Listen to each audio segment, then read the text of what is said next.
भगवान परमात्म्याने हे सगळं विश्व निर्माण केलं आणि हे विश्व निर्माण करत असताना पृथ्वी, आग, तेज आणि वायू, गगन या सर्व तत्वांची निर्मिती केली।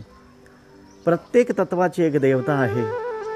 वायू निर्माण करणारी वायू देवता, अग्नी निर्माण करणारी अग्नी देवता, पृथ्वीतून आपल्याला अन्नधान्य निर्माण करणारी पृथ्वी देवता, त्याप्रमाणे या सर्व देवता आपल्याला देत असतात, म्हणून त्यांना आपण देव म्हणतो। सूर्यनारायण आपल्याला प्रकाश देत असतो, म्हणून त्याला आपण भगवान सूर्यनारायण म्हणतो।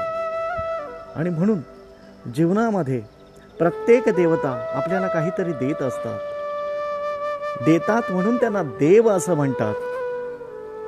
पण आपल्या जीवनामध्ये देतात ते देव आहेत, पण या जगासाठी ज्यांनी विष घेतलं, या जगाच्या कल्याणासाठी ज्यांनी विष घेतलं, त्यांना महादेव होतात। म्हणून अशा महादेवांना आपण शरण गेलं पाहिजे। जय महादेव।